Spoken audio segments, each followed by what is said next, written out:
Hello வணக்கம். இந்த இப்போ பிசிஓஎஸை பற்றி நம்ம சொன்னோம் இல்லையா ப்ரீவியஸ் வீடியோவில். அந்த பிசிஓஎஸ் வர்றவங்களுக்கு என்ன ட்ரீட்மெண்ட்டுங்கிறதும் ஒரு இம்பார்ட்டண்ட் திங், ரைட்டா? அந்த ட்ரீட்மெண்ட்டில் செவரல் ஸ்டெப் இருக்குது. நம்பர் 1 வந்து ஃபஸ்ட் அண்ட் ஃபோர்மோஸ்ட் அவங்கள ஜங்க் ஃபுட்டை ஸ்டாப் பண்ண சொல்லுவோம். தட் இஸ் அவங்க கையிலே இருக்குது, ரைட்டா? அடுத்தது வந்து லைஃப் ஸ்டைல் மாடிஃபிகேஷன். நல்ல ஹெல்த்தி ஃபுட்டு சாப்பிடணும், டைம்லி ஃபுட்டு சாப்பிடணும், டைம்லி ஸ்லீப் இருக்கணும், ப்ராப்பர் ரெஸ்ட் இருக்கணும். இது எல்லாத்தையும் நாங்கள் அட்வைஸ் பண்ணுவோம். இதெல்லாம் வந்து ஈஸிலி மேனேஜபிள்.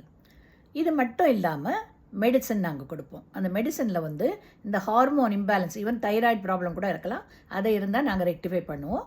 கூடவே அவங்களுக்கு இந்த male hormone pattern, female hormone பேட்டர்ன்லாம் வந்து ரேஷியோ மாறி இருக்கும், அதை நாங்கள் ரெக்டிஃபை பண்ணுவோம். அப்புறமா இன்சுலின் ரெசிஸ்டன்ஸ் இருந்தாக்க அந்த இன்சுலின் சென்சிடைசர்ஸ் சில டேப்லெட் மெட்ஃபார்மின் அது மாதிரி சில இம்பார்ட்டன்ட் டேப்லெட்ஸ் நிறைய இருக்குது. அது வந்து உங்கள் கைனகாலஜிஸ்ட்டை கன்சல்ட் பண்ணிங்கன்னா அவங்க சொல்லுவாங்க, ரைட்டா? ஸோ அந்த இதையும் மெடிசனை ப்ராப்பராக எடுத்துக்கணும்.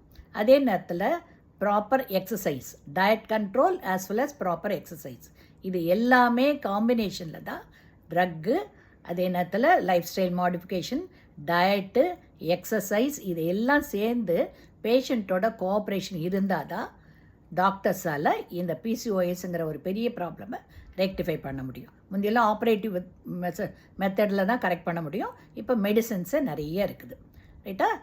ஒவ்வொரு இண்டிவிஜுவலுக்கு தகுந்த மாதிரி கரெக்ட் டோஸு, கரெக்டு மெடிசன் நாங்கள் எழுதுவோம். ஈஸியாக அதை நல்லா பண்ண முடியும். இல்லைன்னா பின்னால் குழந்தை இல்லைன்னு ப்ராப்ளமோ, டயபெட்டிஸோ, இல்லை ஓவேரியன் கேன்சர், இதெல்லாம் வர்றதுக்கு வாய்ப்பு இருக்குது. ஸோ இமிடியேட்டாக நீங்கள் கிட்ட இருக்கிற உங்கள் டாக்டரையோ இல்லைன்னா கைனகாலஜிஸ்டையோ பார்த்து கன்சல்ட் பண்ணி ப்ராப்பர் மெடிசன் எடுத்தால் 100% க்யூர் ஆகும். ஓகேங்களா?